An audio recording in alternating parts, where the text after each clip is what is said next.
Windows 10 में जब भी आप किसी ऐप को ओपन करते हैं तो वो आपके पास एक चौरस बॉक्स के रूप में आपकी स्क्रीन पर अवेलेबल हो जाता है। जैसे कि मैं यहाँ से वर्ड पैड ओपन करना चाहता हूँ, तो यहाँ मैं वर्ड पैड टाइप कर देता हूँ। अब यहाँ देखेंगे कि वर्ड पैड के रूप में बेस्ट मैच अवेलेबल हो गया है, क्योंकि मैं टाइप कर रहा था यहाँ पे। जैसे ही यहाँ मैं क्लिक करता हूँ डेस्कटॉप ऐप को, तो देखिए वर्ड पैड का जो डेस्कटॉप ऐप है वो मेरे सामने ओपन हो गया है। ये जो सॉफ्टवेयर या ऐप अवेलेबल हुई है ये चौरस बॉक्स के रूप में है। यहाँ पे हम विंडो के बेसिक्स के बारे में जानेंगे। इस सेशन में हम इस बॉक्स की बात करेंगे। सबसे इम्पोर्टेंट बात यह है कि जब भी हम यहाँ पे कोई भी सॉफ्टवेयर हम खोलेंगे या कोई भी ऐप विंडोज़ 10 में ओपन करेंगे तो वो चौरस बॉक्स में ही अवेलेबल रहेगी। जैसे कि फिर से मैं स्टार्ट पे जाता हूँ और नोट पैड पर क्लिक कर देता हूँ। देखिए ये भी मेरे पास एक बॉक्स के रूप में अवेलेबल हुआ है। विंडोज़ ऑपरेटिंग सिस्टम में खुली हुई इस बॉक्स को विंडो कहा जाता है।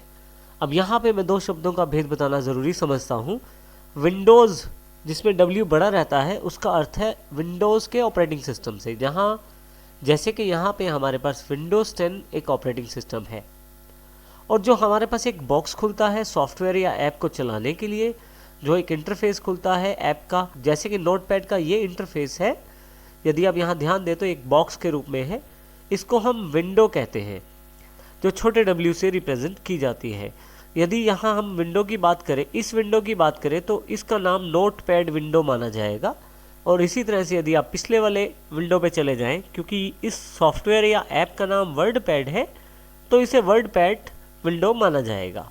किसी भी बॉक्स या आप कहें विंडो के बिल्कुल राइट हैंड साइड ऊपर की तरफ ये 3 बटन मुख्य रहते हैं। सबसे पहला बटन क्लोज के लिए होता है।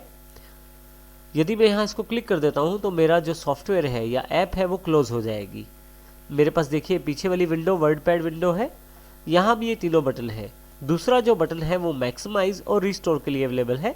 इसका अर्थ ये हुआ कि यदि मैं इस पर क्लिक करूँ एक बार, तो मेरा जो विंडो का स्क्रीन है वो पूरे के पूरे डेस्कटॉप पे आ जाएगा, और यदि मैं दोबारा यहाँ क्लिक करूँ तो फिर से रिस्टोर हो जाएगा अपने पहले वाले साइज में। इसी तरह से यदि मैं यहाँ पे तीसरे वाले बटन पे क्लिक करूँ तो ये मिनिमाइज बटन है, जैसे नोट पैड है और मेरे पास मैं वर्ड पैड में काम कर रहा हूँ।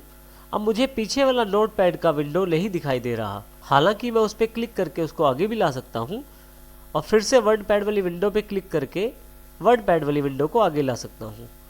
परंतु यदि मैं चाहूँ तो इसको मिनिमाइज भी कर सकता हूँ। उसके लिए मेरे पास तीसरा ये बटन है।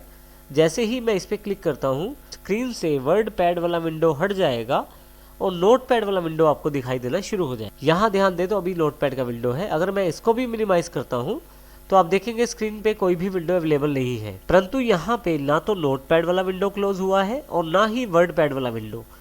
यदि यहाँ ध्यान से देखें नीचे की तरफ तो छोटा सा एक आइकॉन अवेलेबल हो गया है टास्क बार पे मिनिमाइज होने के पश्चात। जब भी कोई ऐप आप खोलते हैं तो आपके पास टास्क बार के रूप में वो ऐप अवेलेबल हो जाता है।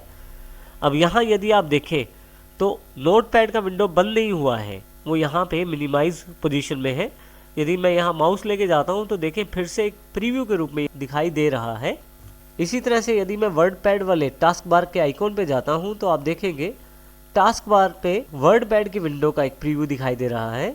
यदि मैं माउस यहाँ रखता हूँ तो इसका प्रीव्यू बड़ी स्क्रीन पे आ जाता है। परंतु यदि मैं चाहता हूँ कि ये डेस्कटॉप पर अवेलेबल हो जाए ऐप, तो मैं यहाँ क्लिक कर दूंगा। अब देखें यहाँ पे मेरे पास डेस्कटॉप पे ये ऐप अवेलेबल हो गई है, अर्थात वर्ड पैड की विंडो मेरे पास अवेलेबल हो गई है। किसी भी ऐप की विंडो को आप आसानी से रिसाइज भी कर सकते हैं। जैसे कि यहाँ मैं माउस को बिल्कुल बॉर्डर लाइन पे ऊपर की तरफ रखता हूँ वर्ड पैड विंडो के ऊपर। अब यदि मैं लेफ़्ट क्लिक प्रेस करके रखूँ, ऊपर की तरफ ड्रैग करूँगा तो विंडो का साइज़ बढ़ जाएगा और नीचे की तरफ ड्रैग करूँगा तो विंडो का साइज़ कम हो जाएगा। यही काम मैं लेफ़्ट या राइट की तरफ से भी कर सकता हूँ, जिससे कि आसानी से ये मेरा विंडो जो है वो रिसाइज हो रहा है। इसी तरह से यदि आप ऐप की टाइटल बार पे या ऊपर वाली पट्टी पे अगर आप डबल क्लिक करें जल्दी से, तो पल भर में ही आपकी पूरी विंडो मैक्सिमाइज हो जाती है, पूरी स्क्रीन पे अवेलेबल हो जाती है। आप इसको यहाँ फिर से रिस्टोर कर सकते हैं। और इसी तरह से यदि आप चाहें मैक्सिमाइज करना तो लेफ़्ट क्लिक प्रेस करके रखें टाइटल बार पे और मूव करते हुए इस विंडो को आप ऊपर की तरफ ले जाएं।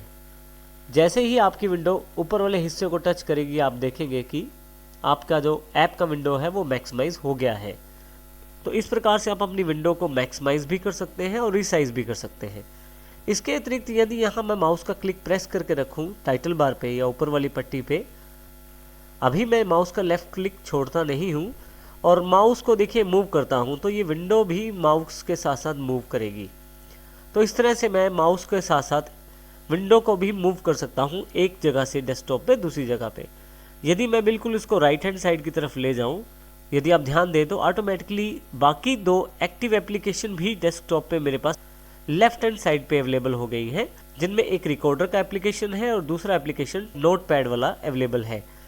और यदि मैं फिर से इसको वापस लेके आता हूं तो देखिए बाकी दोनों ऐप वहां से हट गई है। मैं इसको किसी भी साइड पे लेके जा सकता हूं। जैसे मैं इसको लेफ्ट साइड पे ले जाता हूं तो बाकी बची हुई विंडोज, बाकी बची हुई दोनों एप्लीकेशंस ऑटोमेटिकली अपने आप को यहाँ पे राइट हैंड साइड दिखाती हैं। और यदि मैं किसी दूसरी एप्लीकेशन पे जाना चाहता हूँ तो सिर्फ क्लिक करना है मुझे, वो एप्लीकेशन भी मेरे पास साइड बाय साइड अवेलेबल हो जाएगी। मैं फिर से इनको मिनिमाइज कर सकता हूँ और इसको भी मिनिमाइज कर सकता हूँ। स्क्रीन पे मैं इन सबको एक साथ भी ला सकता हूँ। आप यहाँ क्लिक करते चले जाएं अपनी ऐप्स पे तो आप देखेंगे कि एक साथ ही अवेलेबल हो गए हैं। इसके अतिरिक्त आप इसको एक के ऊपर दूसरा एक्टिव एप्लीकेशन बनाकर भी रख सकते हैं। जिस पे मुझे काम करना है सिर्फ उसको क्लिक करना है, ऑटोमेटिकली वो विंडो मेरे पास ऊपर की तरफ आ जाएगी। जब आप किसी विंडो को राइट, टॉप या लेफ्ट साइड लेके जाते हैं तो ये ऑटोमेटिकली अपने आप को स्क्रीन के साथ एडजस्ट करता है। विंडोज 10 की इस फीचर को हम स्नैपिंग कहते हैं, अर्थात खुली हुई ऐप की विंडो अपने आप को स्नैप करते हुए बॉर्डर के साथ चिपका देती है और बाकी बची हुई एप्लीकेशन आपके पास दूसरी तरफ दिखाई देनी शुरू हो जाती है। जब हम किसी ऐप को क्लोज करते हैं तो आप ध्यान दीजिएगा टास्क बार पे बने हुए उसके आइकॉन को भी हटा दिया जाता है। अर्थात यदि मैं इसको क्लोज कर देता हूं तो आप देखेंगे नोटपैड का जो आइकॉन टास्क बार पे दिखाई दे रहा था वो अब वहां पे नहीं है। इसी तरह से आप वर्ड पैड का आइकॉन देखें जो यहाँ पे है, अगर मैं यहाँ वर्ड पैड को क्लोज करता हूँ तो वर्ड पैड का आइकॉन भी वहाँ से हट गया है। परंतु यहाँ ध्यान देने वाली बात यह है कि कुछ आइकॉन्स या एप्लीकेशन के शॉर्टकट्स जो आप टास्क बार पे पिन करते हैं वो वहाँ पहले से ही अवेलेबल है, परंतु वो एक्टिव नहीं है। इस चीज़ का भेद समझना ज़रूरी है। जैसे कि यहाँ माइक्रोसॉफ्ट एज का एक आइकॉन अवेलेबल है यहाँ पे जो कि टास्क बार पे पिन है, परंतु ये एक्टिव नहीं है। अब यदि माउस लेके जाए तो आप देखेंगे यहाँ पे किसी भी तरह का कोई प्रीव्यू नहीं है। इसी तरह से आप यदि फाइल एक्सप्लोरर पे देखें तो वहाँ भी कोई प्रीव्यू नहीं है। जो एक्टिव एप्लीकेशन रहती है उनके आइकॉन टास्क बार पे साथ में प्रीव्यू भी दिखाते हैं। इसका अर्थ ये हुआ कि जब मान लीजिए मैं माइक्रोसॉफ्ट एज को क्लिक करके ओपन कर लेता हूँ तो आप देखेंगे कि यहाँ पे मेरे पास एक प्रीव्यू अवेलेबल हो गया है। उसके साथ ही नीचे की तरफ एक अंडरलाइन सी अवेलेबल हो गई है। तो वो ऐप्स जो एक्टिव रहती हैं उनका एक प्रीव्यू भी दिखाया जाता है वहाँ पे और साथ में नीचे की तरफ एक लाइन भी अवेलेबल रहती है अंडरलाइन के तौर पे। इस तरह से आप एक्टिव एप्लीकेशंस और पिन आइकॉन के बीच में फ़र्क देख सकते हैं। आप चाहें तो किसी भी ऐप के आइकॉन को आप यहाँ पिन कर सकते हैं। अब मैं यहाँ माइक्रोसॉफ्ट एज को क्लोज कर देता हूँ। स्टार्ट पे नोटपैड पे यदि मैं यहाँ राइट क्लिक करूँ और पिन टू टास्क बार कर दूँ तो आप देखेंगे कि यहाँ पे टास्क बार पे नोटपैड का आइकॉन अवेलेबल हो गया है, परंतु ये एक्टिव एप्लीकेशन नहीं है इस समय, क्योंकि अभी मैं इसका प्रयोग नहीं कर रहा हूँ, ना ही मैंने नोटपैड ऐप को ओपन किया है। परंतु यदि मैं यहाँ क्लिक कर दूँ तो आप देखेंगे अब की बार यहाँ पे नीचे एक अंडरलाइन अवेलेबल हो गई है और साथ ही यहाँ पे ऐप भी मेरे पास ओपन हो गई है। माउस नीचे टास्क बार पे रखने पे एक प्रीव्यू भी जनरेट हो गया है जो ये जानकारी देता है कि ऐप मेरे पास अवेलेबल है, यहाँ पे एक्टिव है और ओपन है। यदि मैं इसको यहाँ से क्लोज कर देता हूँ तो देखिए अब कोई अंडरलाइन नहीं है, ना ही उसका कोई प्रीव्यू है। इसका अर्थ ये है कि इस वक्त नोटपैड ऐप ना तो ओपन है और ना ही एक्टिव है। यदि आप यहाँ से इस नोटपैड ऐप के आइकॉन को हटाना चाहते हैं तो उसके लिए आप यहाँ राइट क्लिक करें और यदि आप राइट क्लिक करेंगे तो एक मेन्यू अवेलेबल हो जाएगा। यहाँ पे unpin this program from taskbar का ऑप्शन है जो लास्ट वाला ऑप्शन है। यदि मैं यहाँ इसे क्लिक करूँ तो आप देखेंगे कि जो माइक्रोसॉफ्ट नोटपैड का जो ऐप का आइकॉन अवेलेबल था वो वहाँ से हट गया है।